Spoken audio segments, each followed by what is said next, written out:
Tidak dapat disembunyikan lebih lama lagi, PKC mengintensifkan tindakan pencegahan epidemi, mengamanatkan tes asam nukleat di bandara.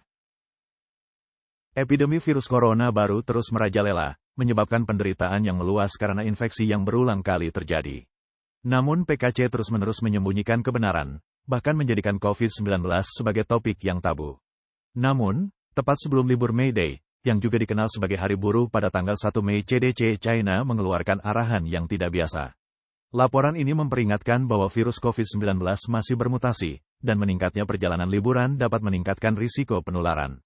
Arahan tersebut mengamanatkan peningkatan tindakan pencegahan di fasilitas seperti panti jompo, pusat penitipan anak, dan sekolah, serta menyerukan klinik demam dan layanan medis darurat untuk memantau dan mengelola individu yang memiliki gejala guna mengurangi penyebaran virus.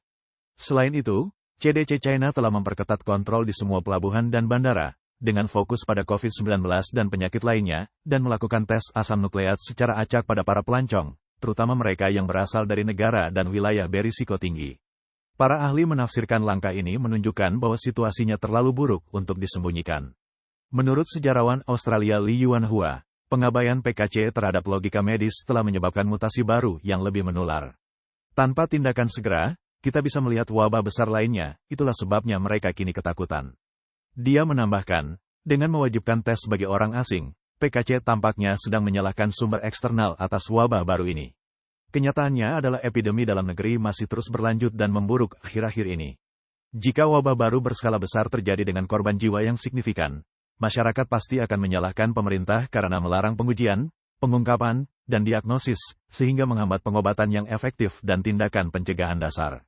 Mereka bersiap untuk menyalahkan gelombang berikutnya. Virus yang pertama kali muncul di Wuhan pada akhir tahun 2019 ini awalnya diremehkan oleh PKC karena virus ini dapat dicegah dan dikendalikan serta tidak menular antar manusia. Hal ini menyebabkan sekitar 5 juta orang meninggalkan Wuhan dan menyebarkan virus secara global. Meskipun demikian, Partai Komunis China secara konsisten menyalahkan pandemi ini pada sumber-sumber asing. Pada awal tahun 2023, PKC menyatakan epidemi telah berakhir dan melarang penyebutan COVID-19.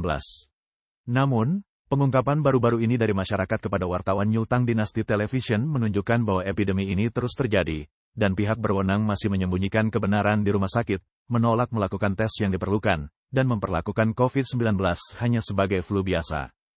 Hal ini mengakibatkan meningkatnya infeksi dan kematian besar-besaran di seluruh China.